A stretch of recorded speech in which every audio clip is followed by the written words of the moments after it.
नमस्कार। दिन भर की हाइलाइट्स जानने के लिए सुनते रहिए सुजस आवाज राजस्थान। नमस्कार, सुजस पॉडकास्ट में आपका स्वागत है। दिन भर की अहम खबरें लेकर हाजिर हैं अश्विनी और अणदाराम। सबसे पहले नजर आज की सुर्खियों पर। मुख्यमंत्री श्री भजनलाल शर्मा ने अजमेर संभाग के मंत्रियों और विधायकों के साथ ली बैठक। योजनाओं की प्रगति की समीक्षा और विकास कार्यों की रूपरेखा पर हुआ विचार विमर्श। मिनरल एक्सप्लोरेशन का बनेगा 5 साल का मास्टर प्लान। मिनरल डिपॉजिट गुणवत्ता के बेहतर आकलन से रोजगार और राजस्व में होगी बढ़ोतरी। मुख्यमंत्री की संवेदनशील पहल। जयपुर जिला प्रशासन ने विगत 2 दिनों में ढकवाए कुल 746 खुले बोरवेल और कुएं। अब खबरें विस्तार से। प्रदेश के प्रत्येक क्षेत्र के सर्वांगीण विकास के लिए मुख्यमंत्री श्री भजनलाल शर्मा ने आज मुख्यमंत्री निवास पर अजमेर संभाग के मंत्रियों और विधायकों के साथ बैठक ली। इस अवसर पर सरकार द्वारा संचालित विभिन्न जन कल्याणकारी योजनाओं की प्रगति की समीक्षा की गई और आगामी विकास कार्यों की रूपरेखा पर भी गहन विचार विमर्श किया गया। इस अवसर पर केंद्रीय मंत्री श्री भूपेंद्र यादव भी मौजूद रहे। बैठक में मुख्यमंत्री ने कहा कि विधायक अपने विधानसभा क्षेत्र में हो रहे विकास कार्यों की नियमित मॉनिटरिंग करें। इसके लिए जिला प्रशासन के साथ निरंतर बैठक कर विकास कार्यों की प्रगति का फीडबैक भी लें। उन्होंने कहा कि इन घोषणाओं को धरातल पर उतारना ही हमारा लक्ष्य होना चाहिए। साथ ही उन्होंने राज्य सरकार के कार्यों, योजनाओं, नीतियों व उपलब्धियों के प्रचार प्रसार के भी निर्देश दिए। श्री शर्मा ने कहा कि विधायकों के कार्य से ही क्षेत्र में बदलाव आता है और जनता का विश्वास कायम होता है। उन्होंने कहा कि विकसित राजस्थान के संकल्प को साकार करने के लिए आधारभूत विकास के साथ ही प्रदेश में जन कल्याणकारी योजनाएं प्रभावी रूप से संचालित की जा रही हैं। इन योजनाओं का लक्ष्य समाज के अंतिम व्यक्ति को राहत पहुंचाते हुए उत्थान और कल्याण सुनिश्चित करना है।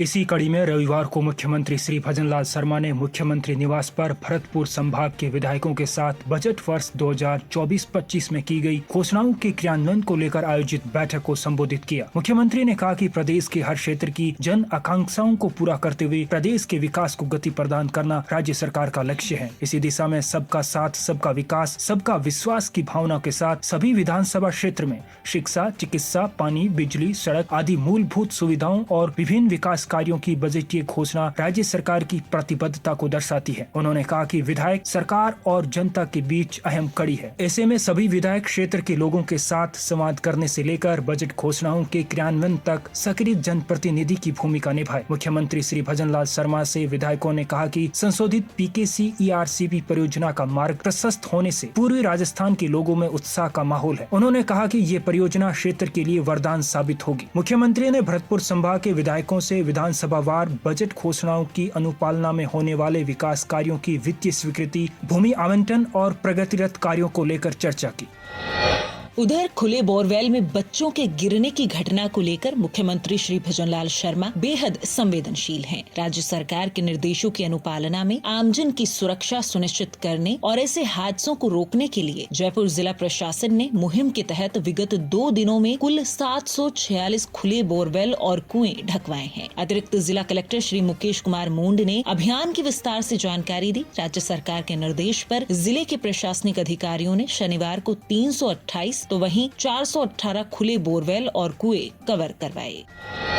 मुख्यमंत्री श्री भजनलाल शर्मा ने हर्ष जताते हुए सोशल मीडिया पर लिखा कि भारतीय शतरंज खिलाड़ी ग्रैंड मास्टर कोनेरू हम्पी ने दूसरी बार विश्व रैपिड शतरंज चैंपियनशिप जीतकर देश का मान बढ़ाया है। मुख्यमंत्री ने कहा कि कोनेरू हम्पी को इस अपार सफलता के लिए हार्दिक बधाई और शुभकामनाएं। खबरों का सिलसिला यूं ही जारी रहेगा, उससे पहले ये एक संदेश। को गतिमान और सक्रिय बनाए रखने के लिए सबसे जरूरी चीज है ऊर्जा। इसके बिना असंभव है जीवन का अस्तित्व। ऊर्जा की सतत आपूर्ति से ही संभव हो पाता है विकास।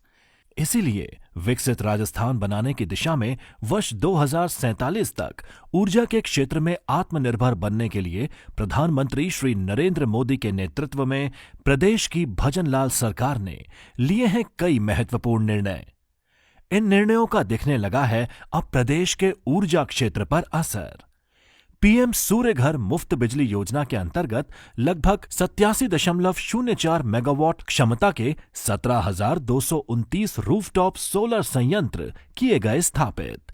पीएम कुसुम कंपोनेंट ए योजना के अंतर्गत 156 मेगावाट क्षमता के सौर ऊर्जा संयंत्र सहित कुल 278.25 मेगावाट सौर ऊर्जा क्षमता के संयंत्र किए गए स्थापित।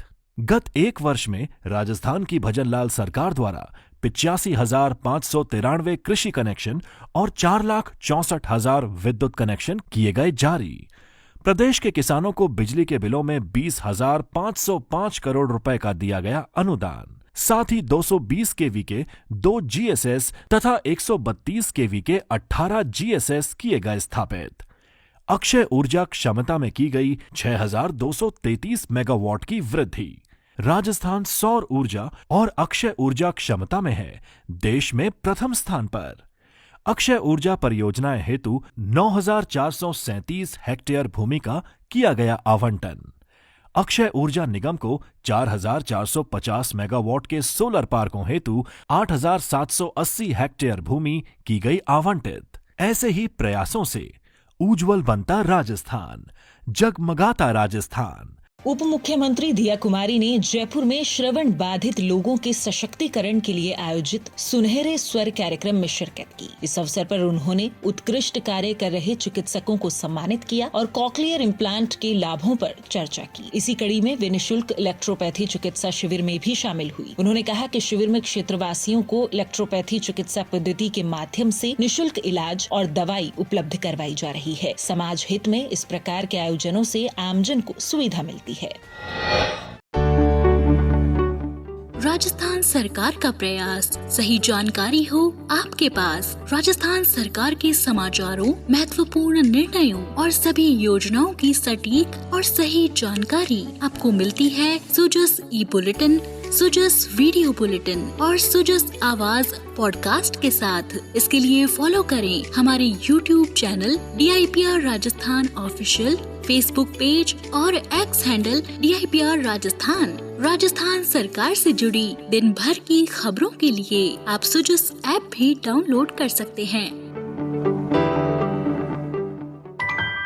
जन स्वास्थ्य अभियांत्रिकी एवं भूजल विभाग मंत्री श्री कन्हैयालाल चौधरी की अध्यक्षता में रविवार को जोधपुर और फलोदी जिले की विभागीय समीक्षा बैठक हुई। बैठक में विभाग की वर्तमान गतिविधियों, जल जीवन मिशन, अमृत 2.0 योजना समेत विभागीय योजनाओं और परियोजनाओं की विस्तृत समीक्षा की गई। श्री चौधरी ने बैठक में कहा कि राज्य सरकार की प्राथमिकता है कि प्रदेश के हर कोने में आमजन तक स्वच्छ पेयजल उपलब्ध हो। जलदाय मंत्री ने जल जीवन मिशन और अमृत 2.0 के कार्यों की समीक्षा करते हुए निर्देश कि सभी लंबित कार्य निर्धारित वक्त सीमा के अंदर पूरे किए जाएं।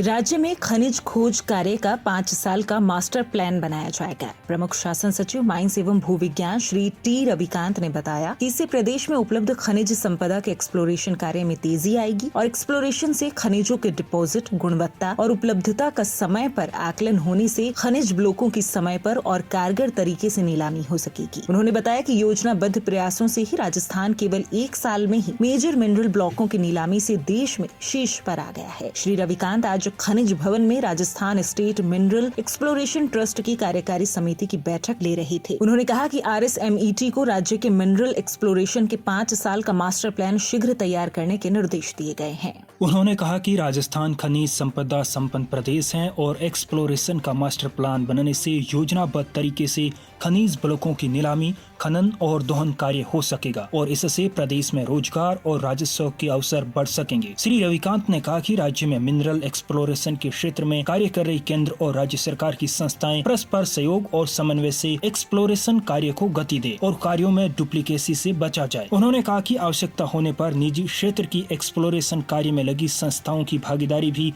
तय की जाए। जयपुर जिले में नागरिक सुरक्षा के साहसिक और समर्पित जवान आपदा प्रबंधन में अपनी अहम भूमिका निभा रहे हैं। अपनी जान की परवाह किए बगैर सिविल डिफेंस के जांबाज जवान जयपुर जिला कलेक्टर के निर्देशन और उप नियंत्रक श्री अमित शर्मा के नेतृत्व में बेमिसाल कार्य कर रहे हैं। रविवार को विश्वकर्मा औद्योगिक क्षेत्र के रोड नंबर 14 स्थित एक फैक्ट्री में आग लगने की सूचना नियंत्रण कक्ष में प्राप्त हुई। सूचना मिलते ही सिविल डिफेंस की रेस्क्यू टीम और नागरिक सुरक्षा अग्निशमन सेवा के वाहनों को मौके पर रवाना किया गया। रेस्क्यू टीम ने मौके पर पहुंचकर पूरी फैक्ट्री का सर्च किया। इसके अलावा फायर कर्मियों का फायर फाइटिंग करने में सहयोग किया।